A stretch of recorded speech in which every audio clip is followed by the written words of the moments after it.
Hey everyone, I'm working to hit 1,000 subscribers, and I need your help to get there. If you enjoy this content, please hit that subscribe button right now. What's going on, everyone? Welcome back to the channel. If you're new here, hit that subscribe button because we're talking St. Louis Cardinals baseball every single day. And today we've got some serious developments to break down that could shape the entire direction of this franchise. So look, Christmas is over, the decorations are coming down, but for Cardinals fans, the hot stove is still burning. And here's the thing that's actually pretty cool about where we're at right now. Even though we're not out here making those massive splash signings that get everyone hyped up, the Cardinals are staying relevant. They're staying in the news cycle. You know why? Because selling off pieces is its own kind of activity, and John Mozeliak transitioning to Chaim Bloom means there's constantly something happening, constantly moves being discussed. Compare that to teams like the White Sox who just fade into the background for months at a time. At least our front office is doing something, even if it's not always what we want to see. Now here's where things get interesting. Right before Christmas, Chaim Bloom came out publicly and said the Cardinals are actively looking to add right-handed power to this lineup, preferably in the outfield. And honestly, when I first saw that report, my immediate reaction was finally someone in the front office is acknowledging what we've all been screaming about for months. This lineup desperately needs some pop from the right side of the plate. Think about our current roster construction for a second. The infield is absolutely jammed with bodies. We've got Brendan Donovan. We've got Burleson. There's Nolan Gorman trying to find consistent playing time. Winn locking down shortstop. We still technically have Arenado on the roster, even though everyone knows that situation is temporary at best. Then you've got guys like J.C. Wetherholt, who the organization is high on. All these infielders fighting for at-bats. The outfield, though, that's where we've got legitimate openings, real opportunities for someone to come in and claim a spot. And here's the brutal reality we need to talk about.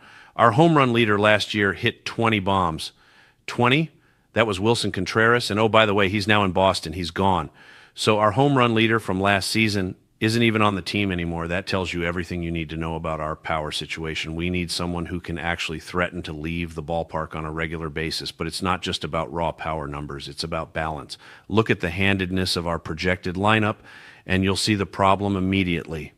We are absolutely loaded with left-handed hitters. Gorman's a lefty. Wetherholt's a lefty. Lars Nootbaar, if he's still here, is a lefty. Victor Scott is a lefty. Even some of the depth pieces and guys who might get called up with injuries. Jimmy Crooks, left-handed bat. Brian Rortvedt, lefty. Cesar Prieto, lefty. Nathan Church, lefty.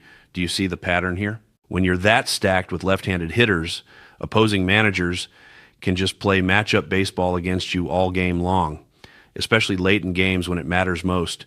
They bring in their lefty specialist in the 7th or 8th inning, and suddenly half our lineup is basically neutralized because we don't have that right-handed thunder to make them pay. You need guys who can punish left-handed pitching, who can force the other team's hand when it comes to bullpen management. Now, I did find one interesting bright spot when I was digging through the numbers. Ivan Herrera. And yes, I'm saying it correctly this time because the comment section absolutely roasted me for calling him Ivan last week. You guys keep me honest, and I appreciate that. But Ivan Herrera absolutely destroys left-handed pitching. I'm talking a .660 slugging percentage against lefties. That's absurd. If he can maintain anything close to that, he's going to be an absolute weapon in those situations. But here's the thing. You can't build your entire platoon strategy around one catcher. You need depth. You need options. So who's actually out there that makes sense for what the Cardinals are trying to do? Let's talk realistic targets, guys who fit our budget and our timeline. The first name that jumps out is Austin Hayes. Cardinals fans probably remember him from last year when he was with the Reds, but he spent most of his career in Baltimore before getting traded specifically to be a guy who mashes left-handed pitching. He's projected to sign a 1-year deal around $7 million. That's totally doable for us. Last year, he hit 15 home runs with a pretty modest overall slash line, 266, 315, 453. Nothing that's going to blow you away. But here's where it gets interesting. Against left-handed pitching specifically, he had a .549 slugging percentage and a .949 OPS. That's exactly what we need. His career high in homers is 22 from back in 2021 when he was playing every day. But honestly, if we bring him in, he'd probably be platooning anyway, coming off the bench in key situations, pinch hitting against tough lefties. Think about how we used Albert Pujols in those final couple years. Just terrorizing left-handed pitching in high leverage spots. Hayes could fill that exact role. Another option that makes a ton of sense is Miguel Andujar. Spent most of his career with the Yankees, bounced around a bit to Pittsburgh and Oakland, ended up with the Reds last year. He's projected for a one-year deal around $5 million, so even cheaper than Hayes. And he's got injury concerns that have affected his numbers over the years, but when he's healthy and in the right matchup, the guy can absolutely rake. In 2018, he hit 27 home runs. Last year, he only played limited time, really just platooning, but he put up an 822 OPS overall. And against lefties specifically, he hit 389 with a 578 slugging percentage. That's elite production in that split. Now, I know what some of you are thinking. Why are we even bothering to bring in guys like this for one-year deals when we're not expecting to compete next year anyway? If we're really doing a rebuild or a reset or whatever you want to call it, why spend money on these short-term pieces? And that's a fair question. But here's my answer. You still need competent major league players on your roster even in a down year. You need to create an environment where your young guys can actually develop and succeed. If your entire roster is complete garbage and you're losing 100 games, you don't learn anything useful. You don't know which young players are actually going to pan out because they're drowning in an ocean of incompetence around them. But if you have some solid veteran pieces who can hold their own, who can provide protection in the lineup, who can show the young guys what a professional approach looks like, that's when you start to figure out what you actually have. When Wetherholt comes up, you want him hitting in front of somebody who can actually do damage, so pitchers have to come at him.